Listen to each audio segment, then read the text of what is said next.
महाराष्ट्र, झारखंड समेत कई राज्यों के अंदर विधानसभा चुनाव और उपचुनाव के चुनाव रिजल्ट रुझान लगातार आ रहे हैं।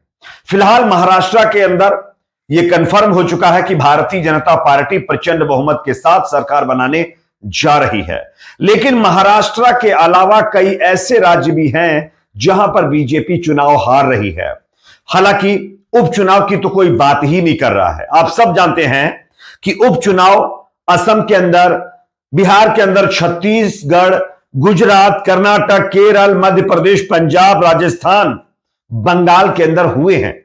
और इन तमाम राज्यों के अंदर बीजेपी की जो हालत हो रही है ना, वो सुनकर आप शॉक्ड हो जाएंगे। लेकिन मीडिया में इसकी कोई चर्चा नहीं हो रही है। झारखंड के अंदर बीजेपी का सुपड़ा साफ हो रहा है, बीजेपी चुनाव हार रही है, उसकी कोई चर्चा नहीं हो रही है। चलिए हम आपको बताते हैं कि दरअसल झारखंड समेत कई राज्यों के अंदर जो उपचुनाव हुए हैं उसमें कौन सी पार्टी कितने सीटों पर चुनाव जीत रही है। गुजरात के अंदर बीजेपी चुनाव हार रही है, ये शॉकिंग रिजल्ट आ रहा है, लेकिन मीडिया में चर्चा नहीं है। खैर, मीडिया में चर्चा नहीं होगी। चलिए पहले बता देता हूं कि महाराष्ट्र में ताजा सिचुएशन क्या है। महाराष्ट्र में 221 सीटों के ऊपर भारतीय जनता पार्टी एनडीए के कैंडिडेट आगे चल रहे हैं, जिसमें से बीजेपी 127 और शिवसेना शिंदे गुट 56 सीटें, एनसीपी 38 सीटें और उद्धव ठाकरे की जो शिवसेना वो 18 सीटों पर आगे है, जबकि कांग्रेस 17 और शरद पवार जी की जो एनसीपी वो 15, अदर के खाते में 17 सीटें जारी, जिसमें 2 सीट पर एमआईएम पार्टी के कैंडिडेट्स आगे चल रहे हैं। ये फिलहाल महाराष्ट्र का लेखा जोखा है दोस्तों। लेकिन अब बात करते हैं झारखंड की, जहां पर बीजेपी चुनाव हार रही है, लेकिन इसकी कोई चर्चा नहीं कर रहा है दोस्तों। मीडिया के अंदर भी आप सब जानते हैं किस तरीके से सिर्फ महाराष्ट्र की चर्चा हो रही है। हां, यह अलग बात है कि सीटें ज्यादा है महाराष्ट्र के अंदर, लेकिन एक और राज्य तो है झारखंड, जहां पर बीजेपी हार रही है। वहां पर भी तो 81 सीटें हैं, वहां की भी तो कोई अहमियत है, लेकिन उस पर बात नहीं हो रही है। चलिए बताते हैं वहां का रिजल्ट क्या आ रहा है। झारखंड के अंदर बीजेपी एनडीए का सुपड़ा साफ हो रहा है। यहां पर कांग्रेस पार्टी इंडिया गठबंधन चुनाव जीत रहे हैं। 51 सीटों पर कांग्रेस, आरजेडी और जेएमएम मिलकर के लीड कर रहे हैं। 51 सीटें। बीजेपी 29 से कम सीटों पर सिमटती हुई नजर आ रही है। सोचिए, आधा आधा है सीटों का मामला, लेकिन कोई बात नहीं है।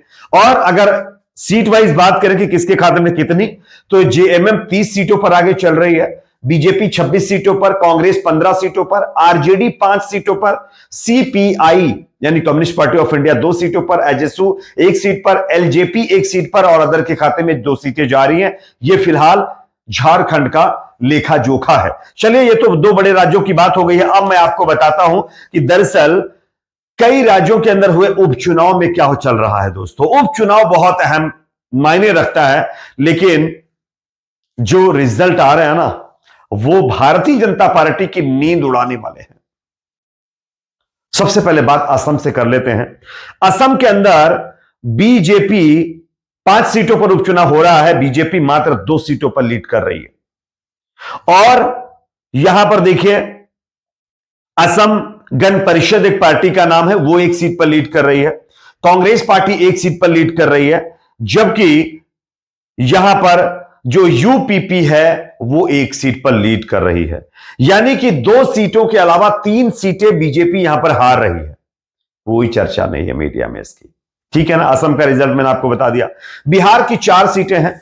बिहार के अंदर हां, बीजेपी के लिए अच्छी खबर है, 2 सीटों पर बीजेपी आगे चल रही है, 1 सीट पर उनका जो अलायंस वाली पार्टी है जेडीयू वो आगे चल रही है, और 1 सीट पर स्वराज पार्टी आगे चल रही है फिलहाल अभी ताजा रुझान में। इसके बाद बात करते हैं छत्तीसगढ़ की। 1 सीट है, बीजेपी लीड कर रही है।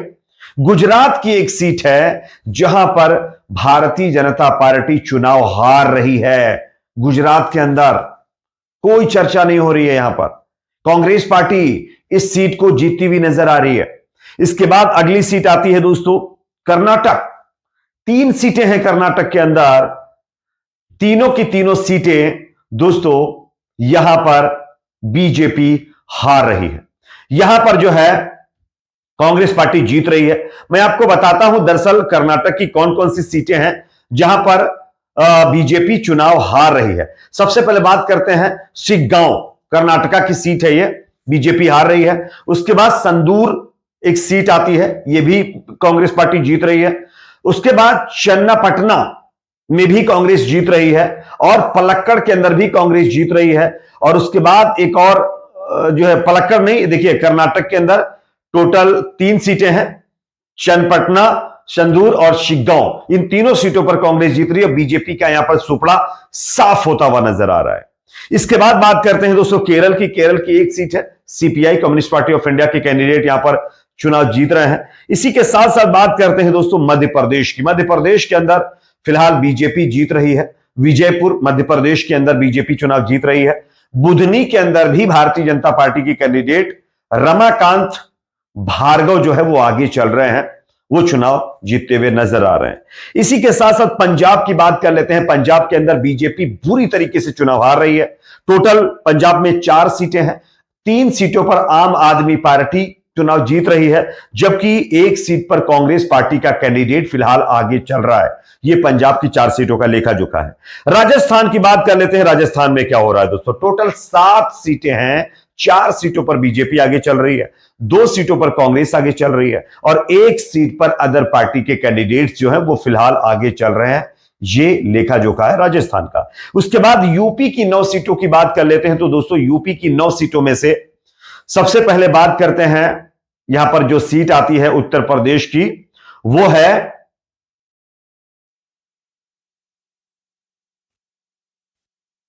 मीरापुर।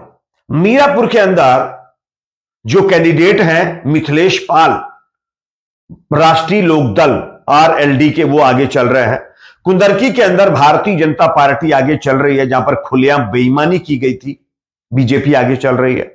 इसके साथ साथ गाजियाबाद की बात करें तो भारतीय जनता पार्टी आगे चल रही है। खैर की अगर बात करें तो खैर के अंदर भारतीय जनता पार्टी आगे चल रही है। उसके बाद देखिए करहल के अंदर समाजवादी पार्टी आगे चल रही है। शिमा मऊ के अंदर जो है समाजवादी पार्टी आगे चल रही है। फूलपुर में समाजवादी पार्टी चुनाव हार रही है, बीजेपी लीड कर रही है। फूलपुर में कितने वोटों से बीजेपी लीड करी वो मैं आपको बताता हूं। 3877 वोटों से बीजेपी यहां पर आगे चल रही है। इसी के साथ साथ बात करते हैं, अगली सीट आती है कटेहरी। कटेहरी में क्या हो रहा है? समाजवादी पार्टी यहां पर लीड बनाए हुए है 2929 वोटों से। तो फिलहाल 6 और 3 का आंकड़ा है। 3 सीटों पर समाजवादी पार्टी और 6 सीटों पर 5 सीटों पर बीजेपी और 1 सीट पर आरएलडी आगे चल रही है। लेकिन अगर 3 सीटें भी समाजवादी पार्टी यूपी में निकाल लेती है तो यह बीजेपी की शर्मनाक हार होगी। बीजेपी ने धन, बल, प्रशासन सबको लगा दिया था इस चुनाव को जीतने के लिए। बीजेपी चुनाव नहीं लड़ी थी यहां पर प्रशासन वर्सेस समाजवादी पार्टी चुनाव लड़े थे। और इस चुनाव में भी अगर समाजवादी पार्टी 3 सीटें निकाल रही है तो यह बहुत बड़ी बात है, बीजेपी की बड़ी हार होगी। यह अलग बात है, बीजेपी बढ़ चढ़कर इन चीजों को दिखाएगी। जहां पर वो चुनाव हार रही वहां पर दिखाती नहीं, जहां पर जीतती वो दिखाती है। अब बात करते हैं दोस्तों, बंगाल की 6 सीटें आती हैं। बंगाल की 6 सीटें भारतीय जनता पार्टी हार रही है दोस्तों। बंगाल के अंदर मैं आपको बताता हूं कौन कौन सी सीटें हैं। सीताई, यहां पर तृणमूल कांग्रेस चुनाव जीत रही है। मदरीहाट, यहां पर तृणमूल कांग्रेस जीत रही है। नईहाटी सीट है, यहां पर भी तृणमूल कांग्रेस जीत रही है। हरोवा, यहां पर भी तृणमूल कांग्रेस जीत रही है। मेदिनीपुर के अंदर भी इंडियन नेशनल कांग्रेस पार्टी के जो कैंडिडेट है, यानी 1 सीट पर कांग्रेस लीड कर रही है। और यहां पर एक और है ताल डंगरा, यहां पर भी कांग्रेस पार्टी फिलहाल लीड कर रही है। 2 सीटें कांग्रेस पार्टी और 4 सीटों पर टीएमसी आगे चल रही है। पश्चिम बंगाल की 6 सीटों में से बीजेपी का खाता तक नहीं खुला है। लेकिन इन तमाम हारों को मीडिया के अंदर नहीं दिखाया जा रहा है। तमाम जीत मीडिया के अंदर बीजेपी की दिखाई जा रही है। खैर, इस पर आप क्या सोचते हैं? आपकी क्या राय कमेंट सेक्शन में जरूर बताएं। वीडियो को लाइक शेयर, चैनल पर नए तो सब्सक्राइब जरूर करें।